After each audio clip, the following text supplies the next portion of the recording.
करो हमारी सहाय। जिन शासन जिन वाणी सदा जयवंत हो। श्रमण संग सदा अविचल मंगल हो। मुक्ति को प्राप्त श्रमण भगवान महावीर स्वामी, उनकी परम पावन कल्याणी भागवती वाणी वाचक प्रमुख श्री इंद्र भूति गौतमादि गणधर भगवंत, युग प्रधानाचार्य परम पूज्य श्री सुधर्मा स्वामी जी महाराज, उनकी परम पावन पाठ परंपरा वर्तमान आचार्य ध्यान योगी परम पूज्य श्री शिव मुनि जी महाराज एवं गुरुजन सबके पावन चरण सरोजों में मेरा अनंत अनंत बार वंदना नमस्कार। उपस्थित धर्म प्रेमी सज्जनों, माता तथा बहन, दर्शन परिचय का वर्णन आ रहा। श्रद्धा को जो डामाडोल कर देता है, इस श्रद्धा को टिकाने के लिए कितनी बार दृष्टांत जो शास्त्रों में आए हैं उनको भी सुनाया जाता है, और जो जन साधारण में घटनाएं घटती है वो भी क्या होते हैं, दृष्टांत सुनाए जाते हैं। कहते हैं देखो कितनी आश्चर्यकारी बात है, जो मिला है उसकी ओर ध्यान नहीं जाता, और जो नहीं मिला है उसकी ओर ध्यान जाता है। सब कुछ है, एक चीज नहीं है, वह हर समय वो ही सिर पर सवार रहेगी। ये मेरे पास क्यों नहीं है, सबके पास है, मेरे पास नहीं है। कहते कर्म सबके अपने अपने होते हैं, तो मेहनत करो, कोई रोकता नहीं है, लेकिन दिमाग पर बोझ डालने की क्या जरूरत है।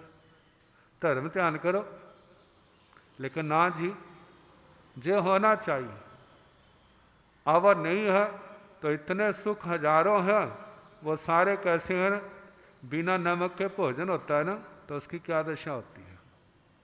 बिना नमक वाला भोजन, सब कुछ है लेकिन उसके अंदर नमक नहीं है तो कुछ भी अच्छा नहीं लगता। बस उसी को केंद्र मान करके व्यक्ति धर्म से क्या हो जाता, पीछे हट जाता।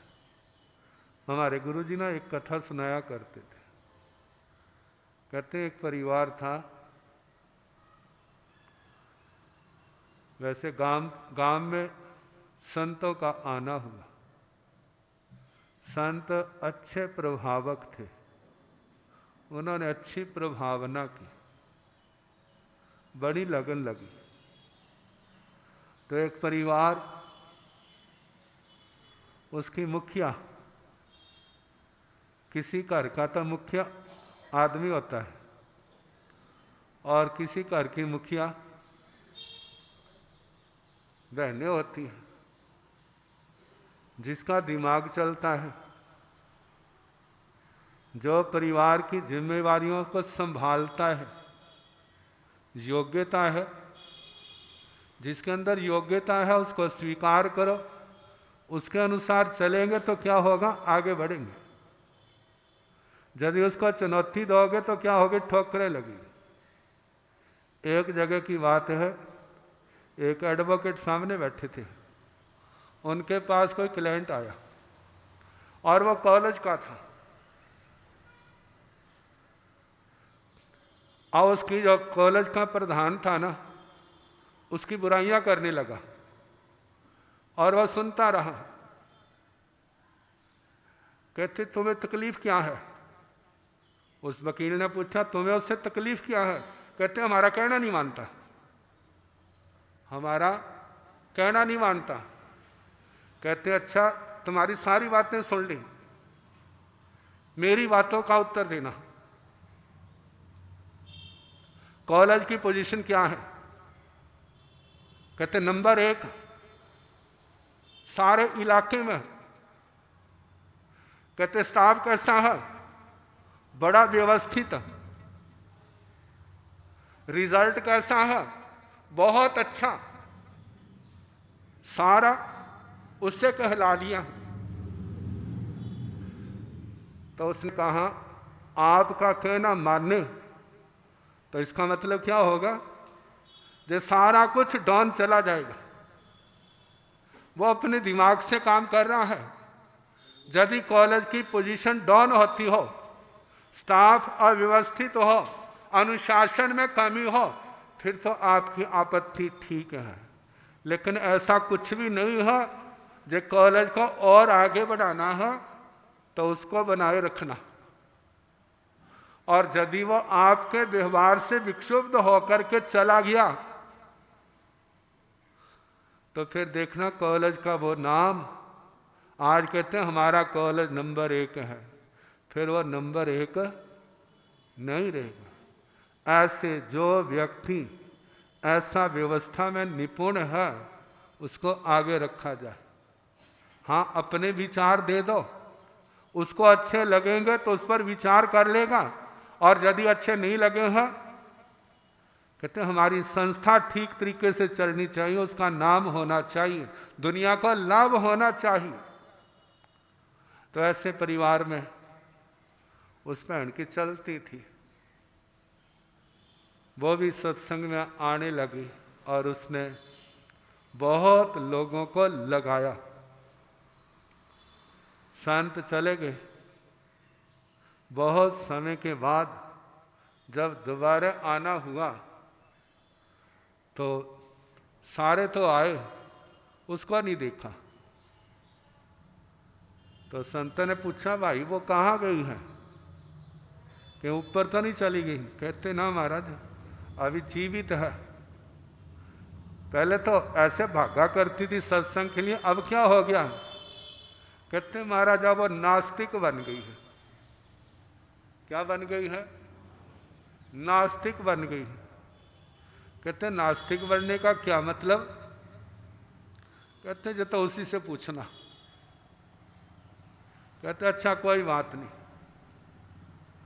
पहले वो हमारे पास आया करती थी, अब हम उसके पास, उसके परिवार में जाएंगे। 2-3 भाई 2-4 बहना साथ में हो गए। कहते महाराज उसने आपके सामने नहीं आना। कहते कोई नहीं, हम सामने चले जाएंगे, वो नहीं आती ना आए। अब करते करते जब घर पहुंच गए तो उसको भी पता चल गया। तो पुराने जमाने में एक अंधेरा कमरा होता था ना, जिसके अंदर सब कुछ रखा करते थे। वह अंधेरे कमरे में घुस गई और बहुओं को कहा कह देना हमारी सास घर में नहीं है।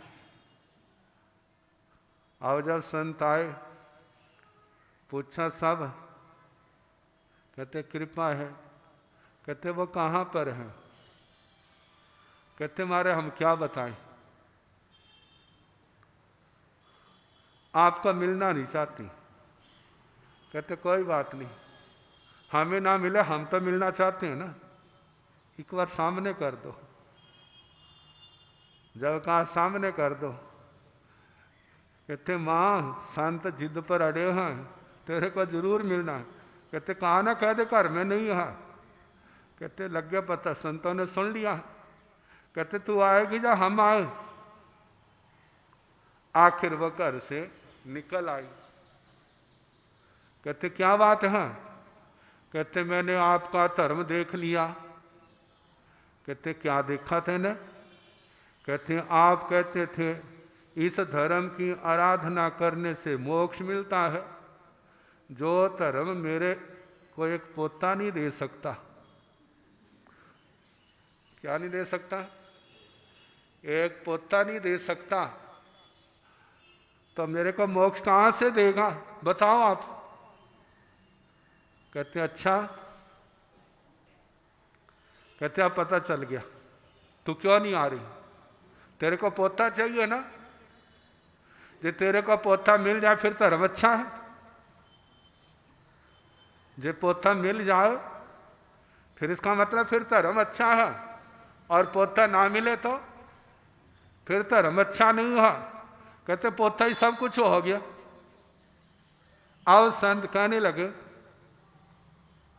तुम कितने भाई बहने हैं? कह दिया मैं हमारे इतने भाई हैं और एक बहन हूं। आपका प्यार कैसा है? बहुत ज़्यादा। कहते हैं आपका जो परिवार कैसा है? बहुत अच्छा है। घर वाला कैसा है? बड़ा अच्छा है। अच्छा ये बता तेरे बेटे कितने हैं? कहते हैं देखो आपके सामने ही है। बहुआ कैसी हैं? बहुत अच्छी हैं। पोते पोतियाँ कैसे हैं? कहते सब अच्छे हैं, बस एक के नहीं है, एक के बेटा नहीं है, बाकी सब कुछ है। कहते अच्छा ये बता इतना कुछ तेरे को मिला है, जे धर्म से मिला जा अधर्म से, पुण्य से मिला है या पाप से? आखिर संस्कार तो थे। कहते हमारा मिला तो पुण्य से ही, मिला तो सेवा से है, धर्म से है। कहते जिस समय आप धर्म करते हैं तो क्या आप कह सकते हैं हर समय विचार अच्छे ही रहते हैं? विचारों में क्रांति आती है ना, अच्छे से बुरे और बुरे से अच्छे होते हैं। जब अच्छे कार्यों का फल है तो बुरे कार्यों का भी क्या है? उसका भी फल मिलेगा।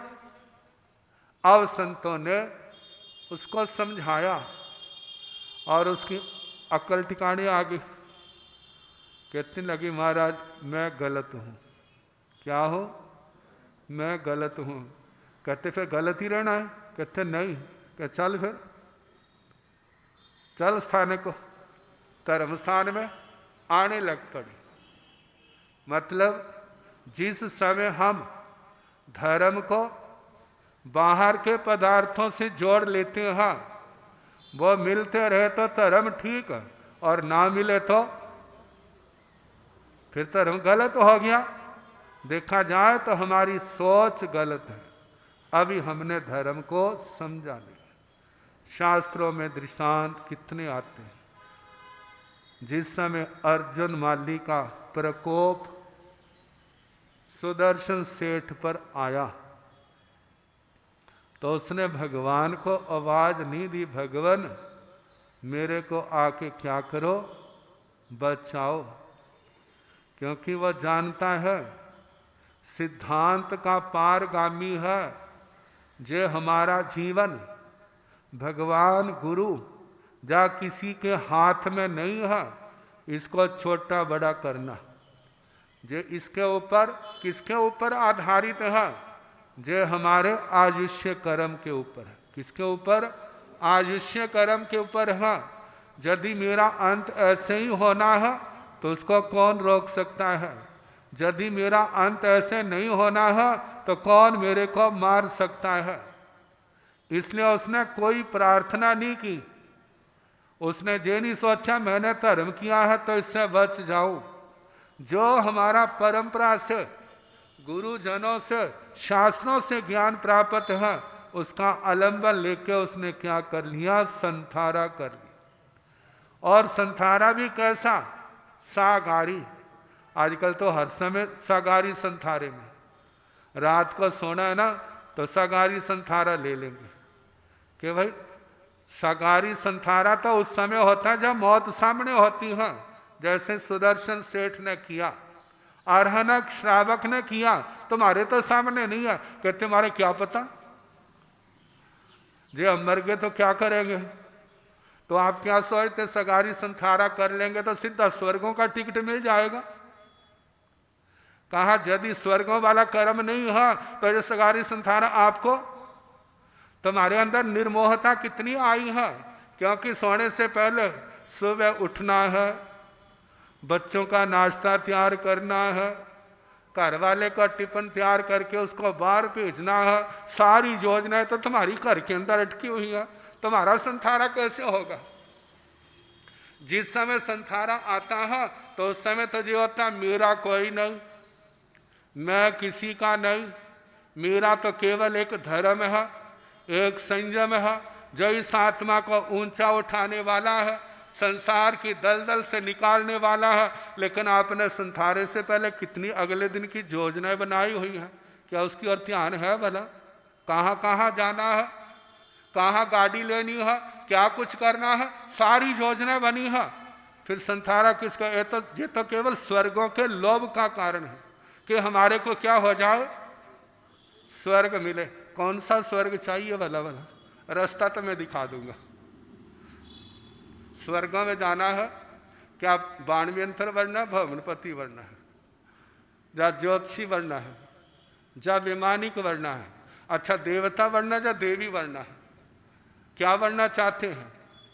कहा कि भगवान तो कहते हैं तुम्हें देवता बनने की चाहना नहीं करनी, तुम्हें भौतिक रिद्धि की चाहना नहीं करनी, तुम्हारी भावना तो ये होनी चाहिए मेरा जन्म चाहे कहीं पर हो, मेरा जन्म चाहे कहीं पर हो, इसकी चिंता नहीं है। लेकिन मेरे को जो है मेरा मन, मेरी आत्मा कभी पाप की ओर ना जाए, असंयम की ओर ना जाए, अधर्म की ओर ना जाए। यदि इन संस्कारों को लेके जाते हैं ना, तो निमन कुल भी आपके लिए तरने का कारण बन जाएगा। और यदि ये संस्कार नहीं है तो उच्चा कुल भी तरने का कारण नहीं बनेगा। तरने के कारण क्या बनते हैं? वो तो धर्म ध्यान के प्रति उत्साह, धर्म की भावना, संयम तप के प्रति आदर, ज्ञान दर्शन चारित्र तप के प्रति सम्मान की भावना। मेरे को और कुछ नहीं, जे मिलने चाहिए। और मोक्ष का कारण क्या है, सदगति का कारण क्या है? वो जो चीजें हैं जो हमारे जीवन में आनी चाहिए। तो सुदर्शन श्रावक ने क्या किया? पहले तो नमोत्थनम का पाठ पढ़ा, सिद्ध भगवंतों को नमस्कार। फिर उसके बाद अपने धर्माचार्य धर्म गुरु भगवान महावीर स्वामी जी को नमस्कार।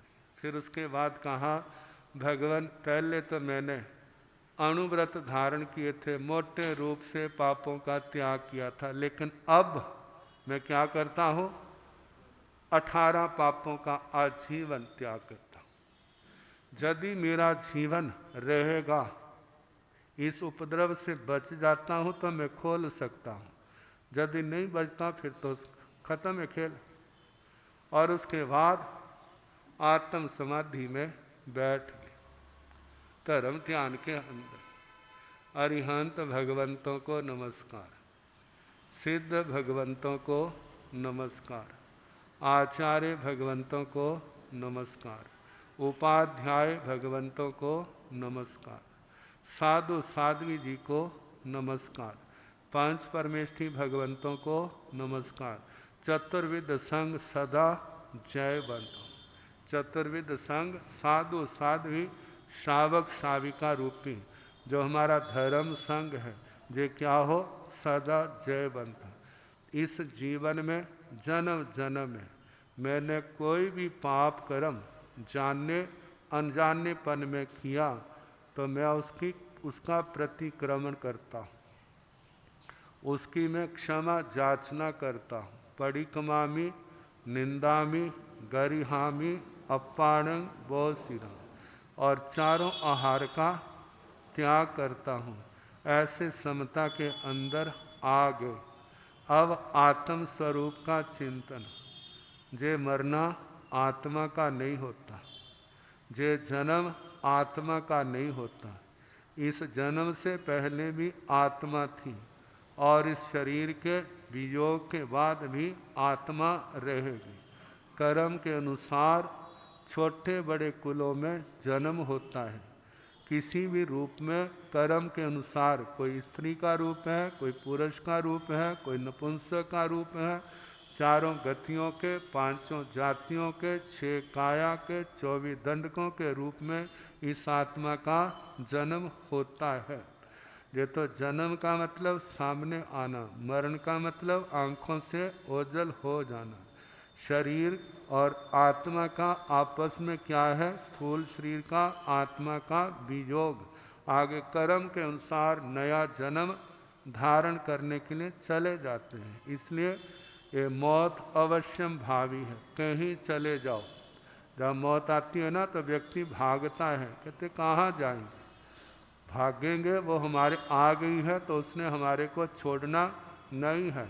इसलिए शांत चित्त होकर के उसका सामना करो, ऐसे समता में स्थिर हो जाओ कि मौत आए तब वो भी क्या डरने लग जाए, जाऊं जहाँ ना जाऊं, कहीं जे मेरे को गले से ना पकड़ ले, वो डरने लगे।